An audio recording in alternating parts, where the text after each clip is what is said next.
E aí, tudo certo? Hoje a gente vai fazer uma análise completa de um dos fundos imobiliários mais famosos do Brasil, o Maxi Renda, o MXRF11. Vamos mergulhar no relatório de setembro de 2025 e destrinchar tudo, com aquele olhar de quem realmente investe e quer entender onde está pisando. E para começar, se liga nesse número.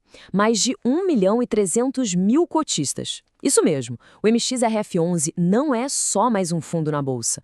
Ele é simplesmente o maior do Brasil em número de investidores. A grande pergunta é, o que atrai tanta gente para ele? É isso que a gente vai descobrir agora. Bom, para nossa análise ficar bem organizada, a gente vai seguir esse roteiro aqui. Primeiro, vamos entender o tamanho desse gigante. Depois, vamos ver quanto ele rende, dar uma espiada na carteira, entender a estratégia do gestor, olhar os pontos de atenção e, no final, a gente fecha com o veredito. Então, vamos lá, começando pelo básico. Para a gente sacar por que o MXRF11 é tão popular, a gente precisa primeiro entender o que de fato ele se propõe a fazer com o dinheiro de tanta gente. E tá aqui a resposta oficial. O objetivo é ganhar dinheiro investindo em várias coisas do mercado imobiliário. Mas o prato principal, o foco mesmo, são os certificados de recebíveis imobiliários, os famosos CRIs. Traduzindo, o fundo basicamente compra dívidas do setor imobiliário e ganha os juros em cima delas. Simples assim? Agora sim, chegamos na parte que todo mundo quer saber: desempenho. No fim do dia, quanto esse gigante realmente põe no bolso de quem investe? Bora ver os números. Em setembro de 2025, o fundo pagou 10 centavos por cota. Esse é aquele famoso pinga-pinga mensal que faz o olho de muito investidor brilhar, né? É a busca pela renda passiva se materializando. E esse valor, aliás, tem se mostrado bem estável nos últimos meses. Agora, se a gente pega esse pagamento mensal e projeta ele para um ano inteiro, chegamos a um dividend yield de 13%. Olha, um rendimento desse chama atenção, não tem como negar. Isso ajuda a explicar por que tanta gente se sente atraída pelo fundo, principalmente quando se busca algo além da renda fixa tradicional. Mas o mais interessante aqui nesse slide é a comparação. Se a gente olhar o retorno total, que é a soma dos dividendos com a valorização da cota, o MXRF11 ficou um pouquinho atrás do IFIX, que é o índice dos fundos imobiliários, tanto no mês quanto no ano.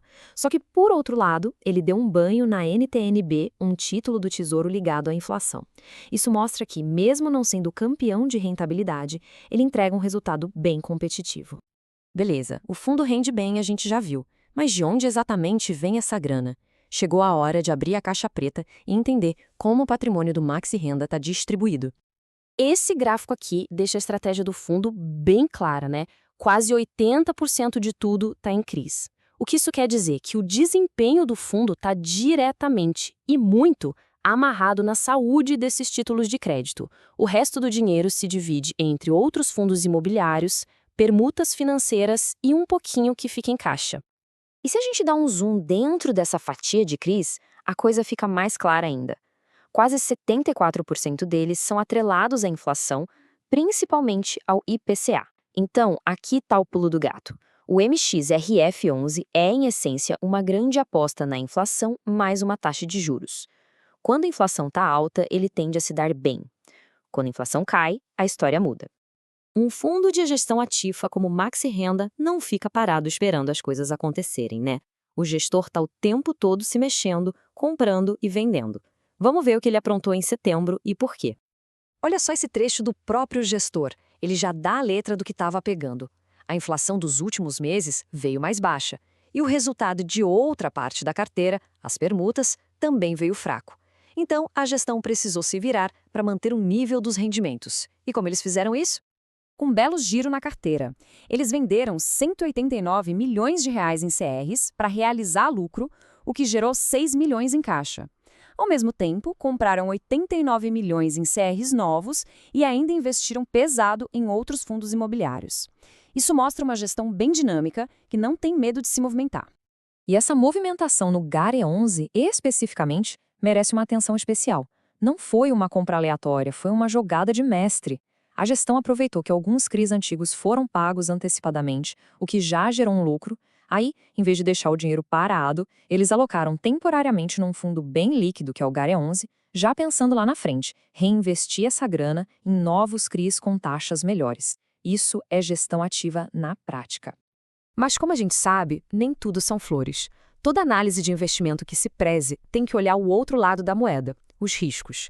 E num fundo de crédito como o MXRF11, o principal risco é o de calote. O bom é que o relatório é bem transparente sobre isso.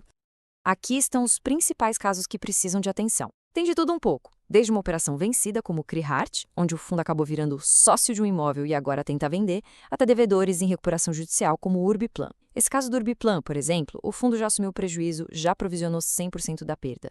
O importante é ver que, para cada caso, a gestão está agindo para tentar minimizar o problema. Certo, depois de passar por todos esses pontos, o que a gente pode concluir sobre o Maxi Renda? Vamos juntar as peças desse quebra-cabeça e formar uma visão completa do fundo? De um lado, os pontos fortes são bem claros. Uma base de cotistas gigantesca, o que dá muita liquidez. Uma gestão super ativa que está sempre buscando oportunidades. E, claro, a geração de renda mensal consistente que atrai tanta gente. Do outro lado, os pontos de atenção são a consequência direta dessa estratégia. A concentração em CRIs traz junto o risco de crédito. O desempenho depende muito da inflação. E como a gente viu, existem sim casos de calote na carteira que precisam ser acompanhados de perto. E tudo isso nos leva à pergunta final. O MXRF11 é um fundo que aposta no crédito imobiliário e depende bastante da inflação para entregar bons retornos? Analisando todos os prós e contras, a grande questão que fica é: essa estratégia com esses riscos faz sentido para os seus objetivos e para o seu perfil de investidor? A resposta, como sempre no mundo dos investimentos, só cada um pode dar.